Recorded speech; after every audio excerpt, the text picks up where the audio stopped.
Hey, good morning everybody. So we're here in a house and I want to show you how we do some rails.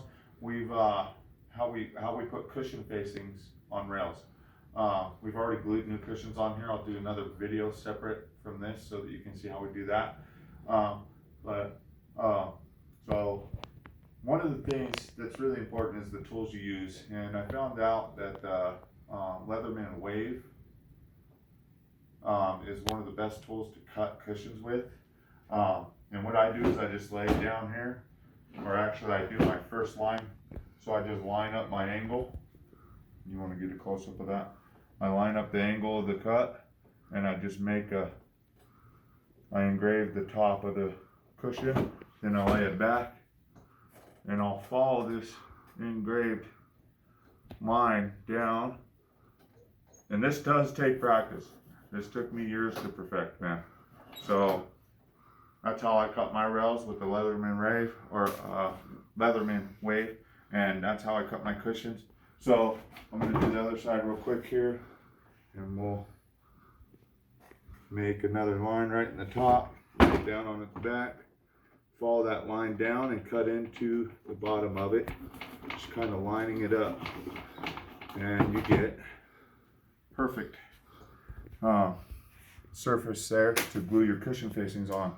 Now what we're going to do is I'm going to go ahead and glue some cushion facings on, and I use special T glue, okay? And there's a accelerant that I use on this, and that would be the NCF Quick accelerant.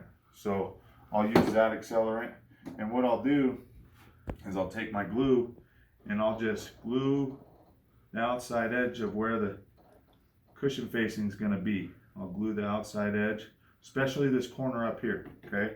Your corners of your cushions are really important to get dialed in correctly, because if you don't, when the ball rides the rail, it'll hit that little tiny corner that's sticking out that much and it won't ride the rail. So really important that you do these steps very precisely. So I'm going to go ahead and glue my facing down with the corner right to the corner, perfectly level with the top of the rail. I'm going to let that set, and then I'm going to come over here. I'm going to do the same thing real quick. You don't have to get a close up of this, Maddie. They saw that one, so I'm just doing this here.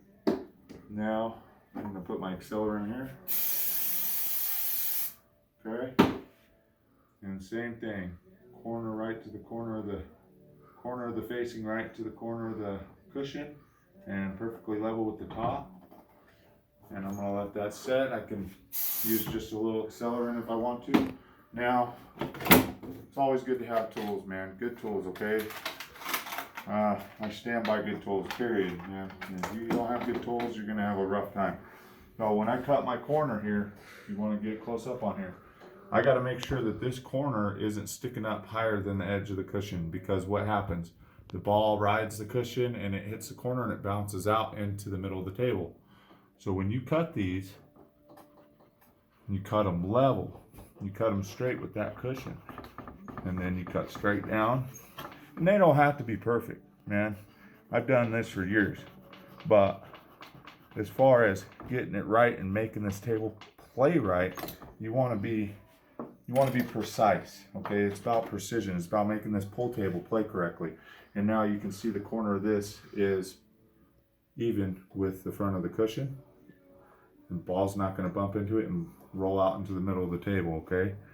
Just some little things that took me years to learn doing this. You know, a lot of mistakes setting up people's tables and having to go back and fix them because I was learning, you know. So maybe you guys can watch this video. Maybe you can pass it along, share it, help this small family business here in Reno, N Roll Billiards, get more business. We stand by our work. There's some people out there that may not like us as much. Well, watch our videos, look at the quality of work we do, and you can make your decision from there. So have a good day.